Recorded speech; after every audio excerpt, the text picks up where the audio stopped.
Je vais vous lire ici la phrase. La phrase dit « Kol Israël, yesh lahem chelek la'olam haba » Tout Israël a part au monde à venir. Alors comment est-ce qu'on aurait dû appeler le chapitre ? Kol Israël. Et comment est-ce qu'on l'appelle ? Chelek. Déjà, première bizarrerie.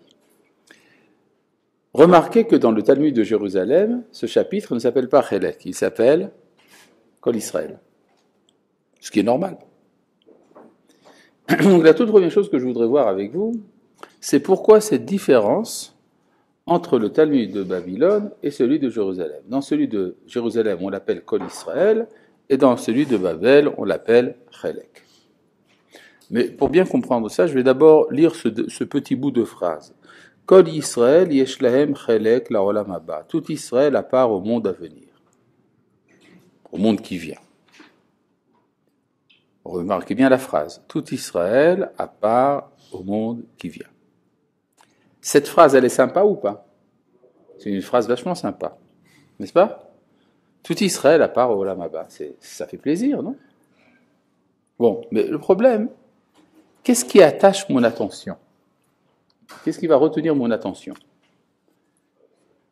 Alors, on peut dire, quand je lis une phrase pareille, je suis tout content, parce que, puisque moi je fais partie d'Israël, et qu'on me dit que tout Israël a part au olam haba, ça veut dire que j'aurai ma part. Donc je suis tout content sur le plan personnel. Donc le mot qui va retenir mon attention, c'est le mot chelek, j'ai part. D'accord ? C'est un peu égoïste. C'est un peu centré sur moi personne. Tandis que dans le Talmud de Jérusalem, on dit, bon, ma part, c'est pas tellement important. Ce qui est important, c'est que tout le monde y ait part. Kol Israël.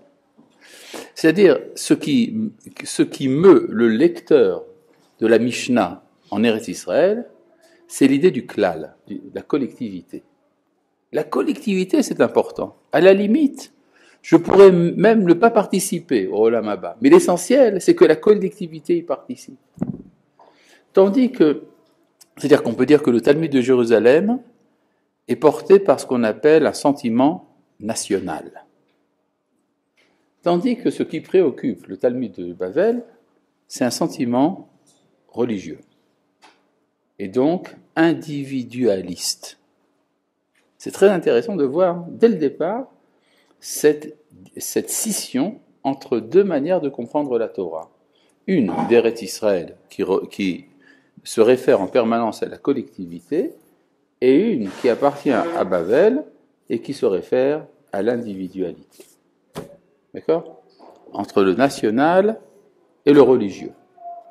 Le collectif et l'individuel. Il y a un texte dans le Midrash Rabbah qui dit « En Torah que Torah d'Eretz Israël ». Il n'y a pas de Torah comme celle d'Eretz Israël. Ce qui veut donc dire qu'il y a une différence de Torah selon la géographie. Ce n'est pas la même Torah, le même niveau de Torah, de profondeur, selon qu'on est en exil ou selon qu'on est en Eretz Israël. La raison est très simple. Dans l'exil, il n'y a pas de vie collective.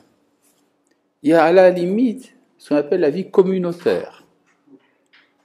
La vie communautaire, c'est un atome, une molécule de l'identité collective. Et donc, la manière de considérer l'existence est tout à fait différente. La préoccupation immédiate, c'est la communauté, ou parfois même mon assiette. Qu'est-ce que je vais manger ? Est-ce que c'est cachère ou est-ce que ça l'est pas ?